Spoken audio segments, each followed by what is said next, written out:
How much of this do you think it's coronavirus and whatever's going on with U.S. and China? How much of this do you think is China saying, you know what, screw you, U.S. You're playing this hardball with me. I'm going to come and bully you in a whole different way that you won't even pay attention to it. How much credibility do you give to that? 5%? 1%? I'm not going to answer that question, but I am going to answer the question in a different way. Because I'm Christian at heart and I like to think that nobody would want to kill people. I will say this much, and if you're listening, write it down.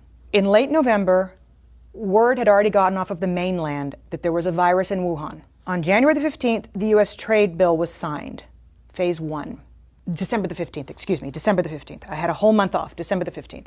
6 weeks later, the trade truce was signed with an out clause, a very clever out clause that the Chinese made sure was in there, that said if there was any kind of act of God, pandemic, then they didn't have to make good on what they had committed to buy from the United States. Within days, they announced the first coronavirus. So, did the Chinese know damn well that this thing was running around the world for 6 weeks before they shut down Wuhan? Yes, they did. Is that criminal? Yes, it is. Does it deserve to go in front of a world tribunal? Yes, it does. Because we know that it was the unfettered travel that made this thing a global phenomenon that was impossible to contain.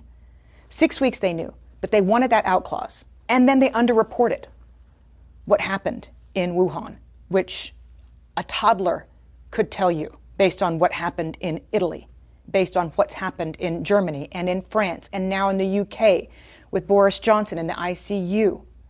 There's no way in a city the size of New York, 11 million people, that there were so few cases. It's impossible with similar density to New York. So the World Health Organization should be held accountable for not holding China accountable to providing good, valid data so that the rest of the world could prepare for fewer people to die. And that's what you're talking about. To me, these are equivalents to acts of war on the part of China. And then, equally, whether you're talking about NPR or Fox News, most major media outlets on both sides of the aisle came out and reassured the United States that it was just the flu. Within 24 hours of South Korea's first case being reported, the United States' first case was reported. And what we did was dither. We sat on it for 6 weeks and tried to reassure the public that nothing was happening. Somebody should be held accountable for that, because somebody in the United States intelligence community has to have known what was truly going on in Wuhan. We don't have a CIA for nothing. And yet we told Americans for 6 weeks, while South Korea was testing everybody and shutting the country down, that it was just going to be the flu. So there are a lot of responsible bodies right now that have taken us to the point where we're at, inside the country and in China. And they need to be held accountable. So you don't even have to get on the discussion as to whether or not this was a manufactured virus and set upon the world. You don't even have to go that far. If we find that in future investigations, then that needs to be prosecuted.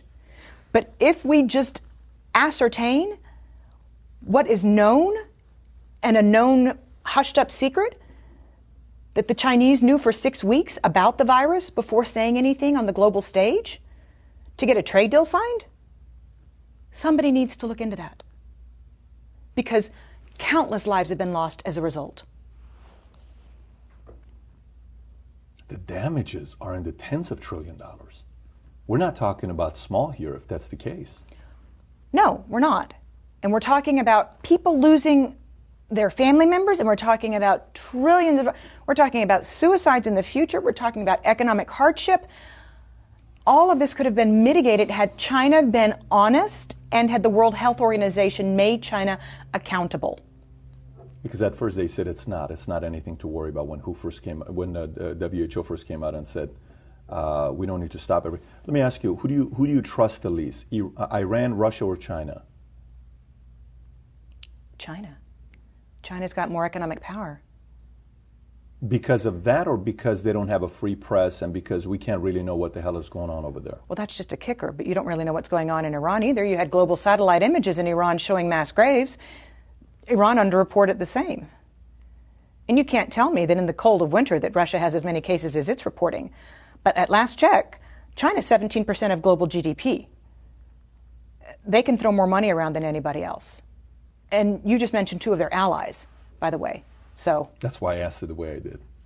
And the largest contiguous land border on the planet, by the way, between Russia and China.